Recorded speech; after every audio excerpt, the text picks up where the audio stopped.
Thank you, Honourable Minister, sir. On this momentous occasion, it is but appropriate to have the Honourable Prime Minister release a commemorative postage stamp that the Ministry of Culture has specially commissioned the Ministry of Communication and India Posts to design and present today. May I request the Minister of Culture, Shri G. Kishan Reddy ji, to please hand over the first copy of the stamp and first day cover to the Honourable Prime Minister. This stamp, ladies and gentlemen, portrays the distinctive and unique logo of the Biennale and is of the denomination of 5 rupees.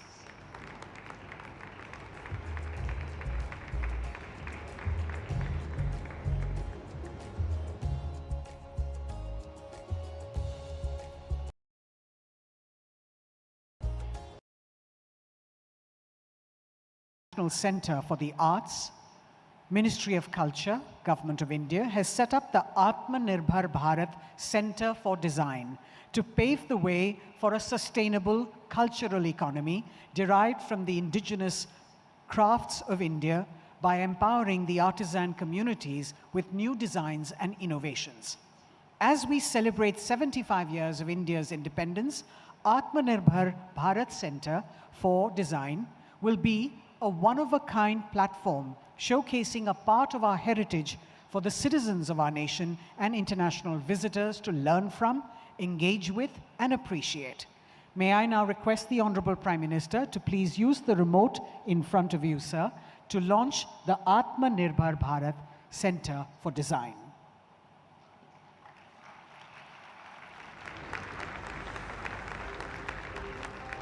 आज जब हम आजादी का अमृत महोत्सव मनाकर अमृत काल में प्रवेश कर गए हैं, भारत के देशज कारीगरों को सशक्त बनाने और उनकी कलाकृतियों को अंतर्राष्ट्रीय पहचान दिलाने के उद्देश्य से भारत सरकार ने आत्मनिर्भर भारत डिजाइन केंद्र ABCD की स्थापना की है। यह केंद्र लाल किले के पुराने बैरक L1 में स्थित है, जहां देश के लगभग 100 से ज्यादा कारीगर 17 भारतीय शिल्पों की डिजाइन की दिशा में काम कर रहे हैं। यह बेहद गर्व की बात है कि लाल किला आर्ट, आर्किटेक्चर और डिजाइन बिएनाले जैसे कला उत्सवों और सांस्कृतिक साझेदारी के कार्यक्रमों के एक उत्कृष्ट केंद्र के रूप में नई पहचान बना रहा है। इस केंद्र की खासियत है, यह एक आत्मनिर्भर राष्ट्र के दर्शन को प्रोत्साहित करता है। कारीगरों के लिए शुरू की गई योजनाएं इस बात का प्रमाण हैं कि प्रधानमंत्री श्री नरेंद्र मोदी कलाकारों और शिल्पियों के लिए कितने संवेदनशील हैं। विश्व की आज की स्थिति हमें सिखाती है कि इसका मार्ग एक ही है, आत्मनिर्भर भारत। कारीगरों, कलाकारों और शिल्पियों के लिए शुरू की गई एक बड़ी योजना है प्रधानमंत्री विश्वकर्मा कौशल सम्मान योजना। इस योजना में 140 से अधिक जातियों को शामिल किया गया है। करीब 25 लाख लोगों ने इसके लिए आवेदन किया। इसी तरह अंबेडकर हस्तशिल्प विकास योजना के तहत दस्तकार सशक्तिकरण योजना, हैंडीक्राफ्ट मेगा क्लस्टर मिशन, विपणन सहायता एवं सेवा योजना, अनुसंधान एवं विकास योजना आदि कई कार्यक्रम केंद्र सरकार द्वारा चलाए जा रहे हैं। ABCD के जरिए ऐसे प्रयास किए जा रहे हैं कि ज्योग्राफिकल इंडिकेशन सर्टिफिकेशन प्राप्त उत्पादों को चिन्हित किया जाए और उन्हें बढ़ावा दिया जाए। इस केंद्र में देश के भिन्न भिन्न राज्यों के प्रतिनिधि उत्पादों को तैयार करने के लिए डिजाइन बिएनाले द्वारा कुछ दीर्घाएं तैयार की गई हैं, जहां भारत के अलग अलग प्रांतों के अलग अलग विशिष्टता वाले पारंपरिक शिल्प पर प्रयोग किए जा रहे हैं। इसका उद्देश्य आत्मनिर्भर भारत के ध्येय के साथ साथ वोकल फॉर लोकल और मेक इन इंडिया की भावना को बढ़ावा देना है। इस प्रगतिशील भविष्योन्मुखी केंद्र का शुभारंभ आज माननीय प्रधानमंत्री के द्वारा किया जा रहा है।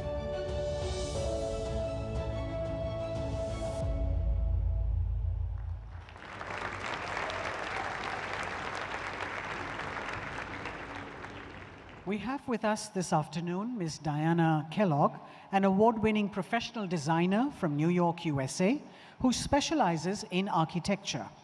A guiding core principle of the company is its deference to an existing sense of place and history, creating spaces that provide for communal interconnectivity.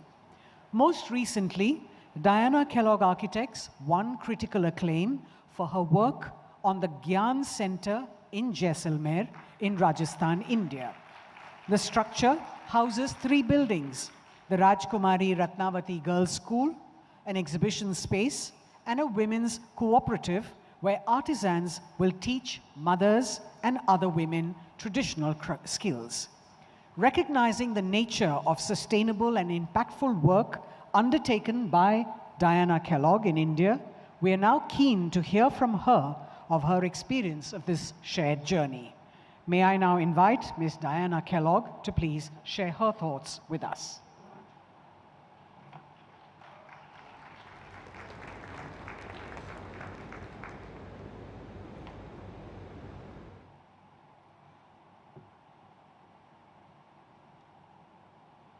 As a guest in your remarkable country, it is an immense honor to speak in front of this esteemed audience, especially here by the walls of the magnificent Red Fort. And on such an important occasion, thanks. I am overjoyed about the India Biennale, because for me, a Biennale has always represented ultimate excellence in design. It's also a space for innovation in art, architecture, and design. The idea of harmoniously combining heritage with contemporary is essential for our cultures as we strive to make a sustainable, holistic, and authentic future for ourselves. I'm excited to see the Biennale pavilions, and I especially want to thank the Honorable Prime Minister for your support of the Biennale, and I applaud the government's many forward-thinking initiatives. Art is a very effective tool for communication. It has the ability to cut across diverse economic and cultural backgrounds. India's Biennale will be the world's youngest.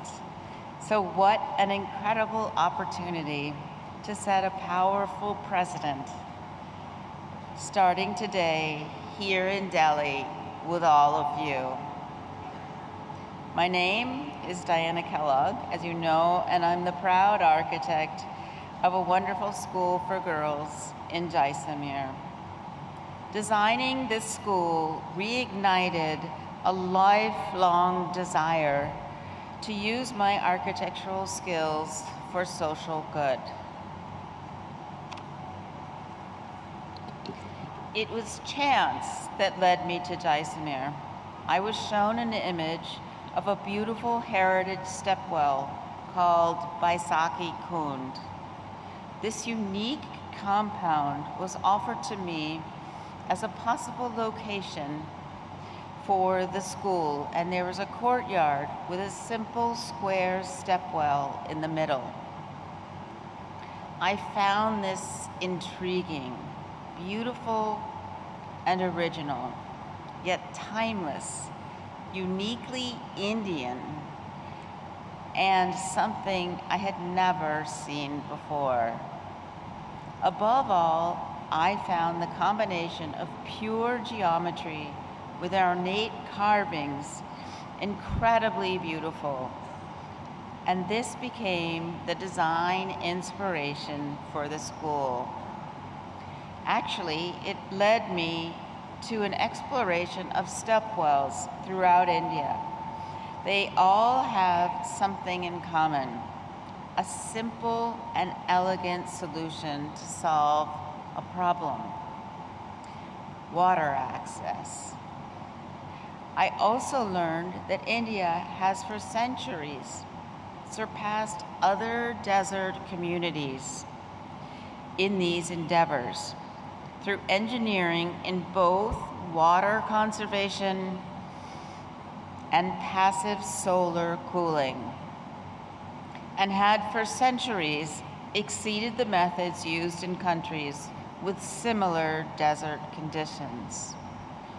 Jaisalmer is a place where history and modern life coexist in harmony, resilience as if outside of time itself, and conveys beauty as an act of survival. It is here I came to know India and fall in love with the country and its people.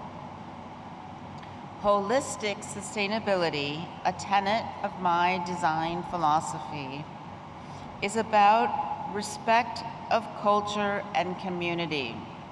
It draws inspiration from rural practices. With craftsmen from the surrounding villages, we worked with Jaisalmer sandstone. We harnessed solar power, we recycled materials, established rain harvesting, and incorporated age-old passive cooling methods.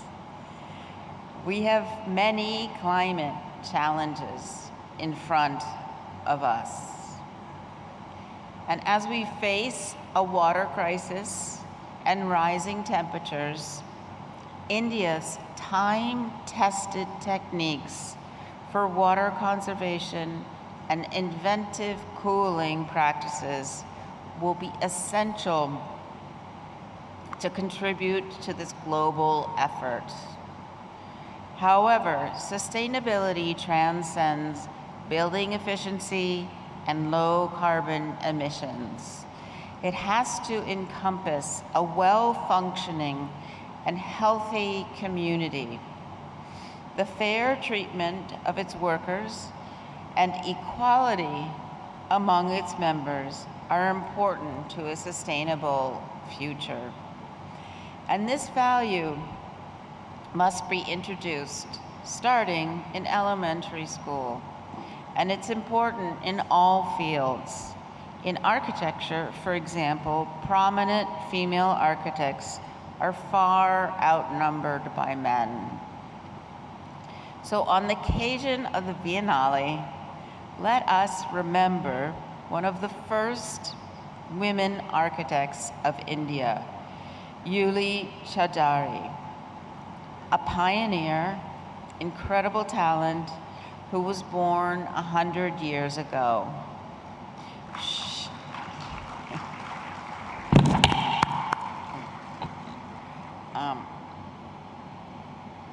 She inspired more architects like Zaha Hadid, a former professor of mine, and the first woman, to reach a level of accomplishment on par with men.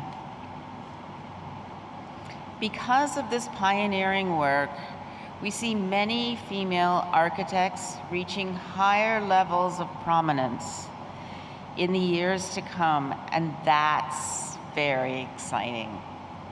I believe that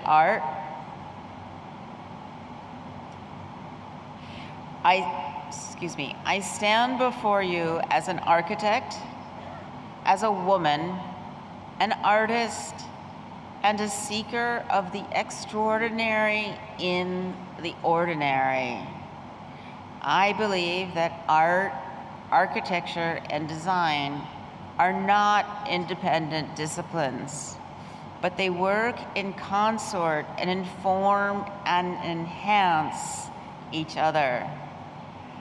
In this vein, for the future of our planet, we need to harness our collective creativity in a way that contributes positively to society. I would again like to thank the Honorable Prime Minister, the Ministry of Culture, and the Government of India for this unprecedented initiative and for giving me the opportunity to participate in the first edition of the Indian Art, Architecture and Design Biennale 2023. So in this spirit, let us continue to create with conviction and unwavering faith that through creatively, collectively, we can construct a luminous future. A future based on holistic ideas of sustainability, where every one of us is treated equally, and our unique heritage and traditions are preserved. From my heart to yours, thank you for welcoming me to your incredible country. I feel blessed and remain forever grateful. Thank you.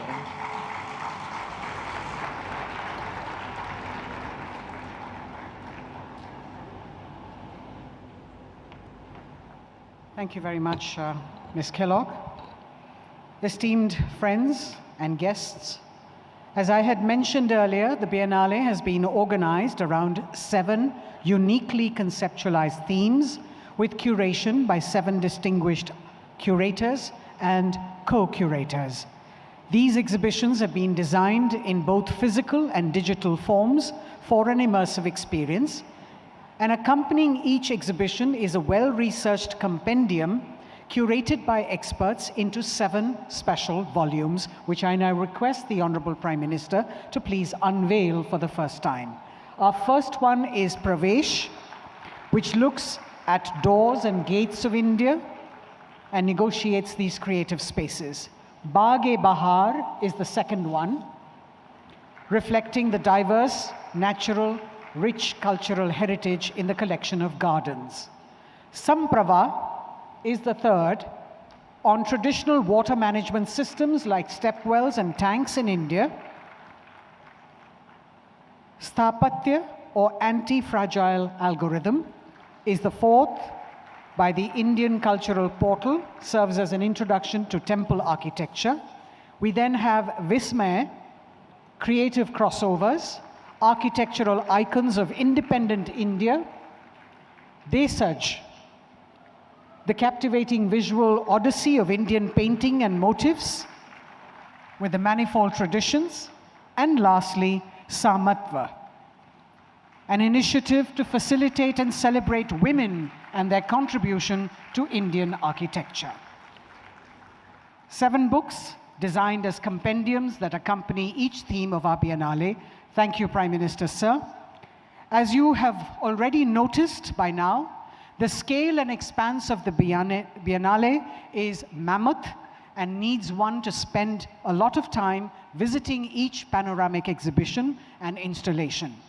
We have tried to capture the scenes of the different exhibitions in a short film, and I request the Honorable Prime Minister to please use the remote and symbolically launch the India Art, Architecture and Design Biennale 2023.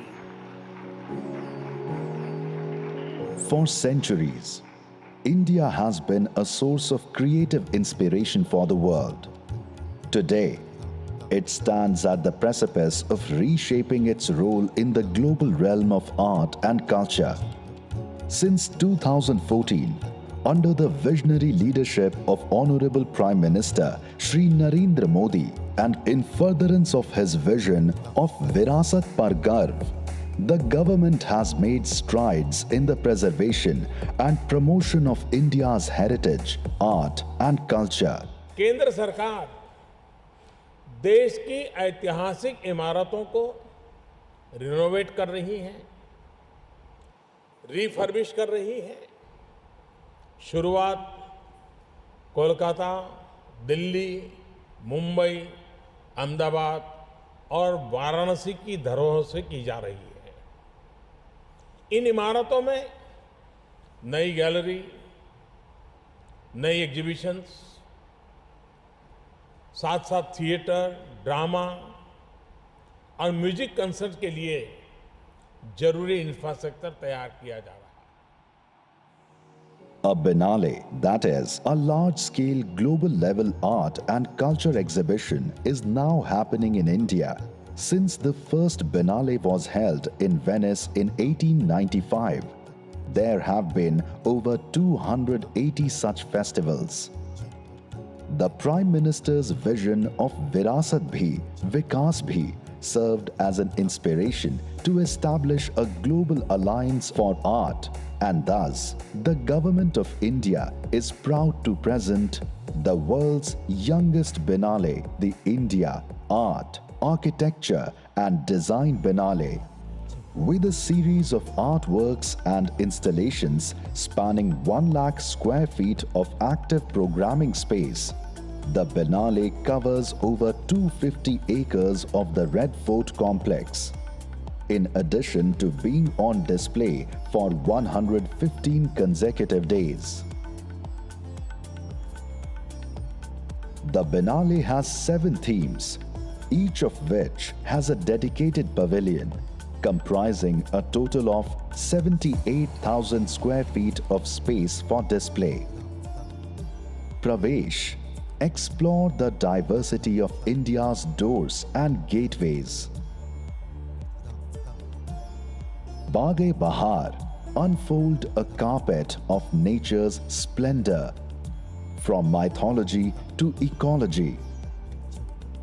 Sampravah, traverse through the awe-inspiring stepwells of India. Sthapatya, magnificent structures that serve as the earliest markers for our enduring prosperity. Vismaya, creative crossovers, architectural wonders of independent India. Deshaj, pay a tribute to our roots and sustainability. Samatva is a tribute to the country's women architects. In celebration of the birth centenary of Urmila Yuli Chaudhary, one of India's first known qualified women architects. With exhibitions, public art installations, workshops, international panelists, publications and much more, the Biennale is a story of India's genius in the field of art, architecture and design.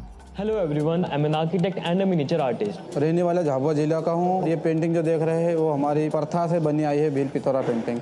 Ministry और culture के through से हम यहाँ आए हैं। मैं प्रधान Gond painting चित्र बनाती हूँ। ये कहानी में मैं चित्र बनाए हैं दसमोतिन कन्या के बारे में।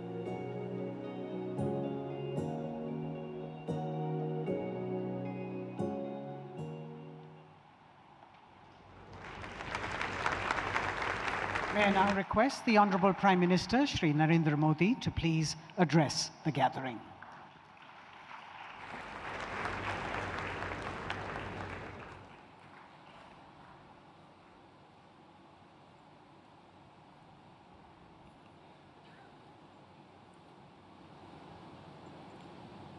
कार्यक्रम में उपस्थित मेरे सहयोगी श्री जी किशन रेड्डी जी,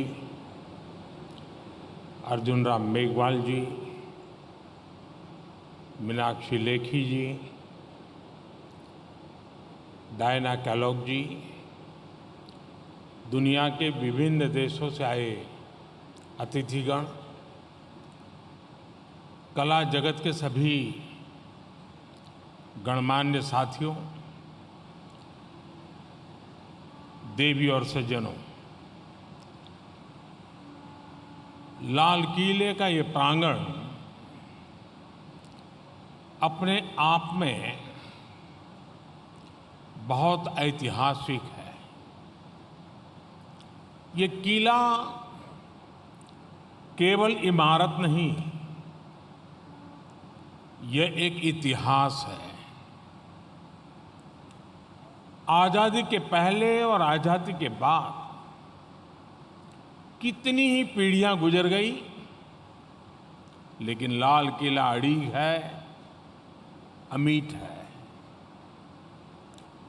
इस वर्ल्ड हेरिटेज साइट लाल किले में आप सभी का बहुत बहुत अभिनंदन है। साथियों, हर राष्ट्र के पास उसके अपने प्रतीक होते हैं जो विश्व को उसके अतीत से और उसके मूल्यों से परिचित करवाते हैं। और इन प्रतीकों को गढ़ने का काम राष्ट्र की कला, संस्कृति और वास्तु का होता है। राजधानी दिल्ली तो ऐसे ही कितने प्रतीकों का केंद्र है जिनमें हमें भारतीय वास्तु की भव्यता के दर्शन होते हैं। इसलिए दिल्ली में आयोजित हो रहे India art, architecture and design Biennale कई आयोजन कई मायनों में खास है। मैं अभी यहाँ बनाए गए पैवेलियंस देख रहा था और मैं आपकी क्षमा भी मांगता हूँ कि मैं लेट भी इसी के कारण आया कि वहाँ एक से बढ़कर ऐसे देखने योग्य, समझने योग्य चीज़ें हैं कि मुझे आने में विलम्ब हो गया और फिर भी मैं 2-3 स्थान तो छोड़ने पड़े मुझे।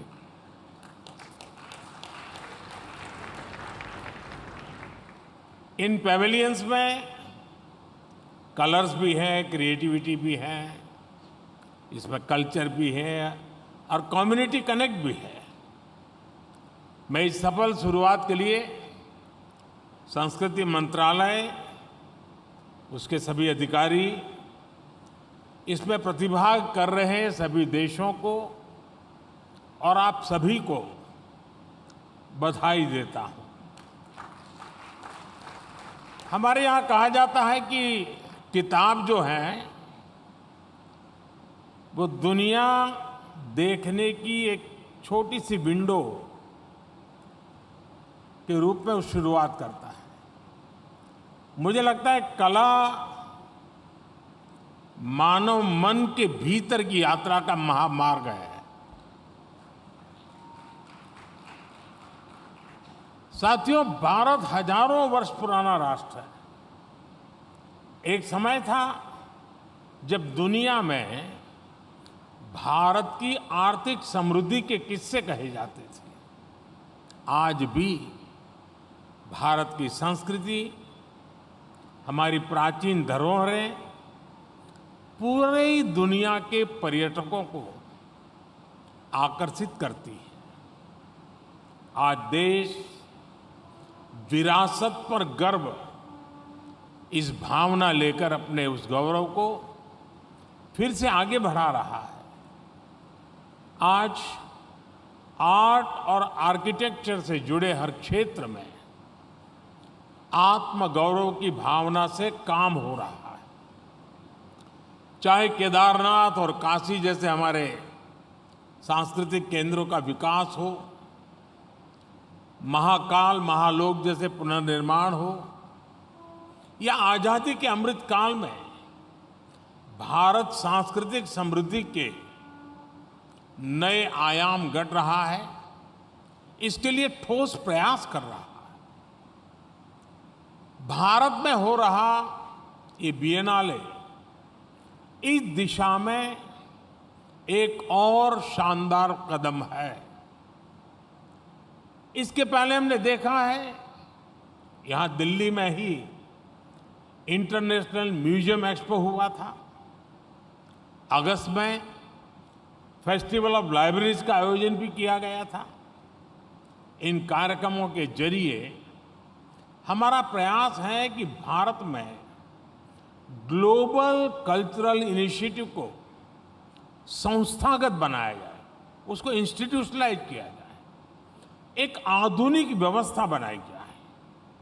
हम चाहते हैं कि Venice, Sao Paulo, Singapore, Sydney, Sharjah जैसे बिएनाले और दुबई, लंदन जैसे आर्ट फेयर्स की तरह दुनिया में भारत के आयोजनों की भी बड़ी पहचान बने।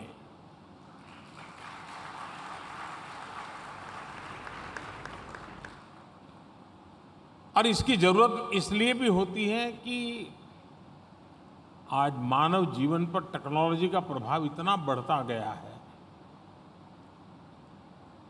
और कोई भी दूर का जो देखता है वो नहीं चाहेगा कि उसका समाज रोबोट हो जाए। हमें रोबोट तैयार नहीं करने, हमने इंसान बनाने हैं। और उसके लिए संवेदनाएं चाहिए, उर्मी चाहिए, सद्भावना चाहिए, उमंग चाहिए, उत्साह चाहिए, आशा निराशा के बीच जीने के तरीके चाहिए। ये सारी चीजें कला और संस्कृति के माध्यम से पैदा होती है। जोड़ तोड़ के लिए तो टेक्नोलॉजी बहुत तेज काम कर सकती है और इसलिए इस प्रकार की चीजें मानव की भीतर के सामर्थ्य को जानना, पहचानना, उसे जोड़ना, इसके लिए एक बहुत बड़ा सहारा देती है। और साथियों, अपने इन लक्ष्यों की प्राप्ति के लिए ही आज आत्मनिर्भर भारत सेंटर फॉर डिजाइन का लोकार्पण भी हुआ है। ये सेंटर भारत की यूनिक और रेयर क्राफ्ट्स को, दुर्लभ कलाओं को आगे बढ़ाने के लिए मंच देगा। ये कारीगरों और डिजाइनर्स को साथ लाने, मार्केट से इसे उन्हें इनोवेशन करने में मदद करेगा। इससे कारीगरों को डिजाइन डेवलपमेंट की भी जानकारी मिलेगी और वो डिजिटल मार्केटिंग में भी पारंगत होंगे। और हम जानते हैं भारतीय शिल्पियों में इतनी प्रतिभा है कि आधुनिक जानकारी और संसाधनों के साथ वो पूरी दुनिया में अपनी छाप छोड़ सकते हैं। फ्रेंड्स, भारत में 5 शहरों में कल्चरल स्पेस बनाने की शुरुआत होना भी एक ऐतिहासिक कदम है। दिल्ली के साथ साथ कोलकाता, मुंबई, अहमदाबाद और वाराणसी में बनने वाले ये कल्चरल स्पेस इन शहरों को सांस्कृतिक रूप से और समृद्ध करेंगे। ये सेंटर लोकल आर्ट को एनरिच करने के लिए इनोवेटिव आइडियाज को भी आगे बढ़ाएंगे। आप सभी ने अगले 7 दिनों के लिए 7 महत्वपूर्ण थीम्स भी तय की है। इसमें देशज भारत डिजाइन और समत्व, इन थीम्स को हमें एक मिशन के रूप में आगे लेकर चलना होगा। देशज यानी इंडिजीनियस डिजाइन को एनरिच करने के लिए ये जरूरी है कि हमारे युवाओं के लिए अध्ययन और रिसर्च का हिस्सा बने। समत्व थीम वास्तु के क्षेत्र में महिलाओं की भागीदारी को सेलिब्रेट करती है। मुझे विश्वास है नारी शक्ति की कल्पना शक्ति, उनकी रचनात्मकता इस क्षेत्र को नई ऊंचाई पर लेकर जाएगी। साथियों, भारत में कला को, रस और रंगों को जीवन का पर्याय, सिनोनिम ऑफ लाइफ माना गया है। हमारे पूर्वजों ने तो यहां तक कहा है कि साहित्य संगीत कला विहीन, साहित्य संगीत कला विहीन साक्षात पशु पृच्छ विषाणहीन, अर्थात मनुष्य और दूसरे जीव जंतुओं में साहित्य, संगीत और कला का ही मुख्य अंतर है। यानी सोने, जागने और पेट भरने की आदतें अपनी स्वाभाविक होती हैं, लेकिन ये कला, साहित्य और संगीत ही हैं जो मनुष्य के जीवन में रस घोलते हैं, उसे खास बनाते हैं। इसलिए हमारे यहाँ जीवन की अलग अलग जरूरतों को अलग अलग दायित्वों को चतुशास्त्र कला 64 आर्ट्स के उसे जोड़ा गया है। जैसे कि गीत संगीत के लिए वाद्य, नृत्य और गायन कलाएं हैं। इनमें भी वाटरवेव्स आदि पर आधारित उदक वाद्यम यानी जलवाद्य जैसी स्पेसिफिक आर्ट्स भी हैं। हमारे यहाँ कितनी तरह के सेंट्स या परफ्यूम बनाने के लिए गंध युक्ति ही कला है। मीनाकारी और नक्काशी के लिए तक्षकर्म कला सिखाई जाती है। कढ़ाई बुनाई के सौंदर्य की बारीकियों को सिखाने के लिए सूचिवान कर्माणी कला है। हमारे यहाँ ये सब काम कितने परफेक्शन के साथ किए जाते थे, इसका तो अंदाजा आप भारत में बनने वाले प्राचीन वस्त्रों से लगा सकते हैं। कहा जाता था कि कपड़े का पूरा थान मलमल ऐसा बनता था कि एक अंगूठी में से उसको पार किया जा सकता था। यानी ये सामर्थ्य था। भारत में नक्काशी, मीनाकारी जैसे काम भी केवल सजावट की चीजों तक सीमित नहीं थे, बल्कि तलवारों, ढालों, भालों जैसी युद्ध की चीजों पर भी अद्भुत कलाकारी देखने को मिलती थी।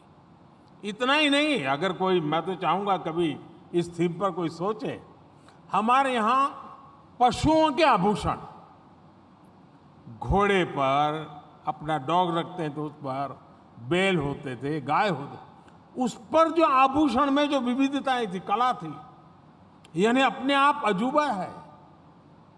और कितना परफेक्शन था कि उस पशु को फिजिकली तकलीफ ना हो, इसकी पूरी केयर करके बनाया जाता था। यानी अगर इन चीजों को समाहित करके देखें तब पता चलता है कि कितना सामर्थ्य इसमें भरा हुआ है। साथियों, ऐसी कितनी आर्ट्स हमारे देश में रही है और यही भारत का प्राचीन इतिहास रहा है। और आज भी भारत के कोने कोने में इसके निशान हमें मिलते हैं। मैं तो जिस शहर का सांसद हूं वो काशी इसका सर्वश्रेष्ठ उदाहरण है। काशी को अविनाशी कहते हैं क्योंकि काशी गंगा के साथ साथ साहित्य, संगीत और कलाओं के अमर प्रवाह की धरती है। आध्यात्मिक तौर पर कलाओं के जन्मदाता माने जाने वाले भगवान शिव को काशी ने अपने हृदय में स्थापित किया है। ये कलाएं, ये शिल्प और संस्कृति मानवीय सभ्यता के लिए ऊर्जा प्रवाह की तरह है और ऊर्जा अमर होती है, चेतना अविनाशी होती है। इसीलिए काशी भी अविनाशी है।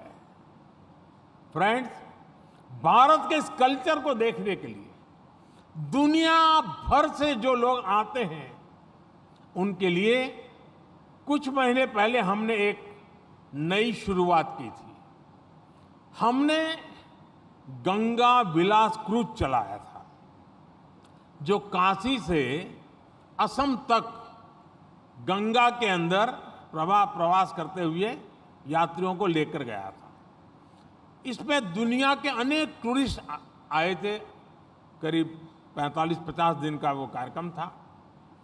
एक ही यात्रा में उन्हें गंगा के किनारे बसे कितने ही शहरों और गांवों और इलाकों का अनुभव प्राप्त हुआ। और हमारा मानव संस्कृति का विकास भी नदी के तटों पे हुआ है। अगर एक बार नदी के तट की कोई यात्रा करता है तो जीवन की गहराई को जानने के लिए बहुत बड़ा अवसर होता है। और इसी एक विचार में से एक गंगा क्रूज को हमने शुरू किया था। फ्रेंड्स, कला का कोई भी स्वरूप क्यों ना हो, उसका जन्म प्रकृति के, नेचर के निकट ही होता है। यहां भी मैंने जितना देखा, कहीं न कहीं नेचर का एलिमेंट उस आर्ट के साथ जुड़ा हुआ है, उससे बाहर एक भी चीज नहीं है। इसलिए art by nature, pro nature और pro environment and pro climate है। जैसे दुनिया के देशों में रिवर फ्रंट की बहुत बड़ी चर्चा होती है कि भाई फलां देश में दिखना रिवर फ्रंट वगैरह वगैरह। भारत में हजारों वर्ष से नदियों के किनारे घाटों की परंपरा है। हमारे कितने ही पर्व और उत्सव इन्हीं घाटों से जुड़े होते हैं। इसी तरह कूप, सरोवर, बावड़ी, स्टेपवेल्स की एक समृद्ध परंपरा हमारे देश में थी। गुजरात में रानी की वाव हो, राजस्थान में अनेक जगहों पर, दिल्ली में भी आज भी कई स्टेपवेल्स आपको देखने को मिल जाएंगे। और जो रानी की वाव है उसकी विशेषता ये है कि पूरा उल्टा टेम्पल है। यानी कैसे उस समय की कला सृष्टि को सोचने वालों लोगों ने इसका निर्माण किया होगा। तो कहने का तात्पर्य है कि इन सारे हमारे पानी से जुड़े जितने संग्रह के स्थान हैं, इनका आर्किटेक्चर आप देखिए, इनका डिजाइन देखिए, देखने में किसी मेगा मार्बल से कम नहीं लगते। इसी तरह भारत के पुराने किलों और दुर्गों का वास्तु भी दुनिया भर के लोगों को हैरान करता है। हर किले का अपना आर्किटेक्चर है, अपना साइंस भी है। मैं कुछ दिन पहले ही सिंधुदुर्ग में था, जहां समुद्र के भीतर बहुत ही विशाल किला निर्मित है। हो सकता है आप में से कुछ लोग जैसलमेर में भी पटवों की हवेली भी गए होंगे। 5 हवेलियों के इस समूह को इस तरह बनाया गया था कि वो नेचुरल एयर कंडीशनिंग की तरह काम करता है।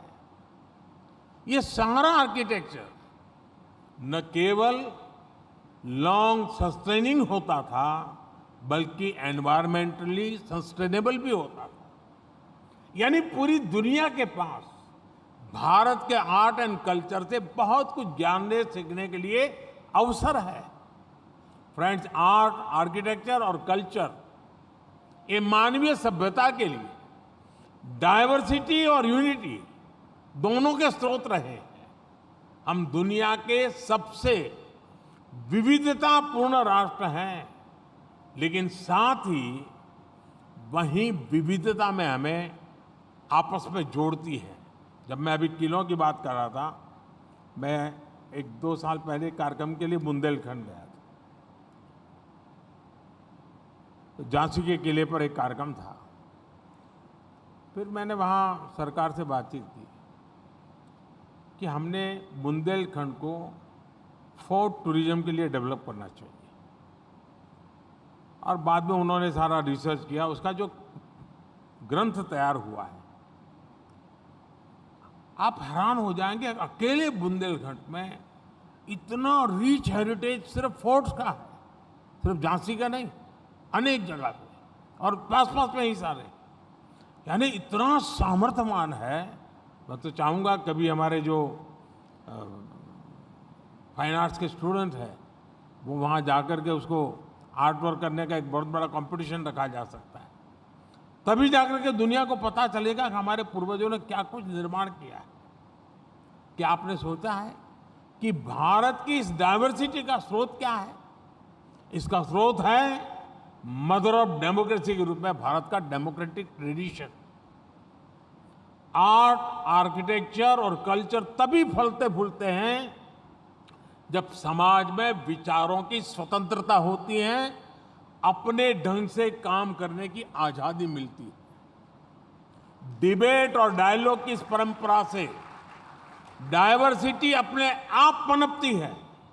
इसलिए आज भी हमारी सरकार जब कल्चर की बात करती है तो हम हर तरह की विविधता का स्वागत भी करते हैं, उसे सपोर्ट भी करते हैं। देश के अलग अलग राज्यों और शहरों में G20 के आयोजन के जरिए हमने अपनी इस विविधता को दुनिया के सामने शोकेस किया है। साथियों, भारत अयम निजः परोवेति गणना लघु चेतसा इस विचार को जीने वाला देश है। अर्थात हम अपना पराया की सोच से जीने वाले लोग नहीं हैं।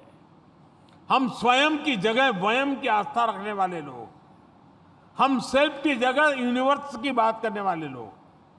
आज जब भारत दुनिया की बड़ी अर्थव्यवस्था बनकर उभर रहा है तो पूरा विश्व इसमें अपने लिए बेहतर भविष्य देख रहा है।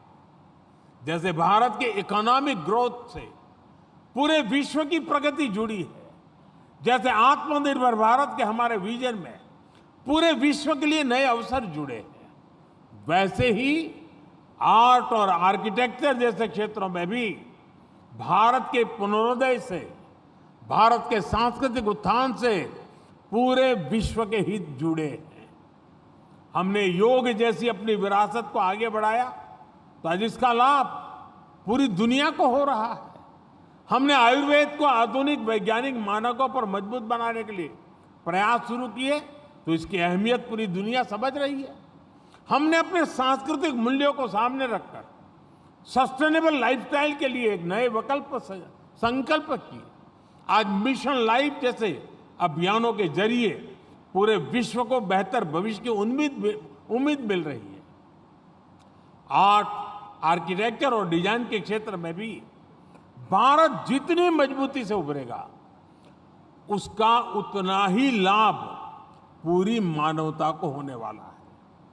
साथियों, सभ्यताएं समागम और सहयोग से ही समृद्ध होती है। इसलिए इस दिशा में दुनिया के दूसरे सभी देशों की भागीदारी, उनके साथ हमारी पार्टनरशिप बेहद महत्वपूर्ण है। मैं चाहूंगा कि आयोजन का आगे और भी विस्तार हो, इसमें ज्यादा से ज्यादा संख्या में देश साथ आए। मुझे विश्वास है ये आयोजन इस दिशा में एक अहम शुरुआत साबित होगा। इसी भावना के साथ आप सभी का बहुत बहुत धन्यवाद और देशवासियों से मेरा आग्रह है कि मार्च महीने तक ये आपके लिए उपलब्ध है। पूरा दिन निकालिए, एक एक चीज को देखिए, हमारे यहाँ कैसी प्रतिभाएं हैं, कैसी परंपराएं हैं, प्रकृति के प्रति हमारा कितना लगाव है, इन सारी बातों को एक जगह पर महसूस कर सकते हैं। बहुत बहुत धन्यवाद।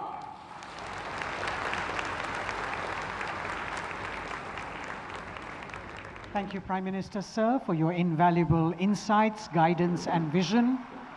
Your vision of developing a cultural spaces project at the Red Fort is now real and happening. Please remain in your places, ladies and gentlemen, until the Prime Minister has left the premises.